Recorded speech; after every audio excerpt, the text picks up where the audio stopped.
আসসালামু আলাইকুম প্রিয় ভিউয়ার্স, আমি সাইদুর রহমান। আসলে অনেক দিন পরে আমি আরেকটা নতুন ভিডিওতে চলে আসলাম। তো আজকের ভিডিওটা আপনি বাংলাদেশ পুলিশ কনস্টেবলে কীভাবে আবেদন করব সেই প্রসেস প্রক্রিয়াটি দেখাবো এখন। তো চলেন আপনারা স্ক্রিনে চলে যাই।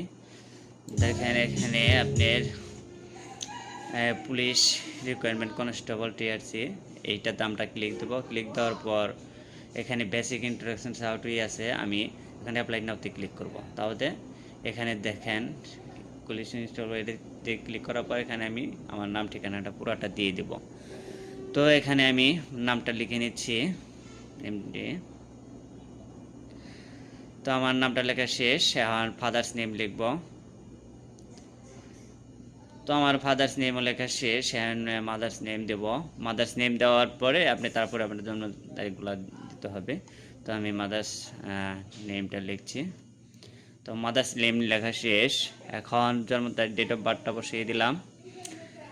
আসলে পুরুষ হলে পুরুষ, মেয়ে হলে মেয়ে, ঠিক আছে। তারপর দিয়েছিলাম ব্লাড গ্রুপটা দিয়ে দেবো এ পজিটিভ, জেনারেল, 5 ফিট আর 61 দিয়ে দেবো আমি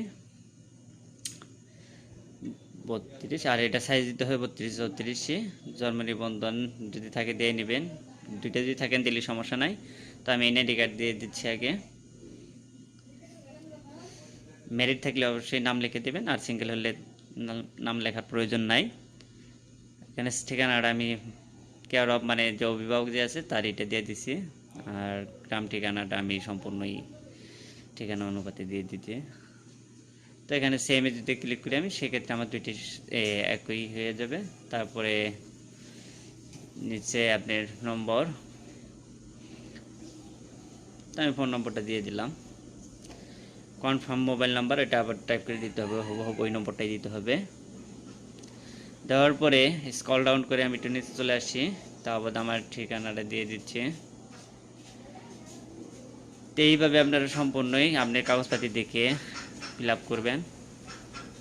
তো এখানে আমি আসলে সবগুলাই মোটামুটি করে দিলাম। এখানে একটা আমার ফোর্ট যাই পড়েছে, শর্ট পড়ছে, আচ্ছা ওকে। জিপি এটাও দিয়ে দেব। জিপি দেওয়ার পরে আপনার গ্রুপ দেবো, গ্রুপ দেওয়ার পাসিংয়ে। তো এখন মোটামুটি আমার সম্পূর্ণ মোটামুটি প্রসেস কমপ্লিট। তো এই ক্যাপচারটা আমি রাখবো, খেলে শুধু আর বাকিগুলো কেটে দেবো। কেটে দেওয়ার পর আমি এটা চেক দেবো আরেকবার। চেক দেওয়ার পরে সব ঠিকঠাক যদি থাকে সেক্ষেত্রে কিন্তু আমি করবো, যেখানে ওখানে আমার এটা ছিল সেটা আমি কিন্তু ম্যানেজ করে দিছি। তো এখন নেক্সটে ক্লিক করে দেবো। এখন চেক দেবো ভালো করে পুরাপুরি যে সবগুলা ঠিকঠাক আছে কি না। ঠিক থাকার পরে আমি যে ঠিক আছে সব আমি নেক্সটে ক্লিক করে দিলাম। ক্লিক দেওয়ার পরে এখন ছবি, অবশ্যই তো ছবি আপলোড করতে হবে। তো ছবিটা আমি দিয়ে নিলাম। যে ছবিটা এটা আপনার ছবিটা ক্লিয়ার না দেখে নিচ্ছে না, তো ছবিটা ক্লিয়ার করে দিয়ে নেবেন। আপনারা ভালো থাকবেন, সুস্থ থাকবেন। আসসালাম।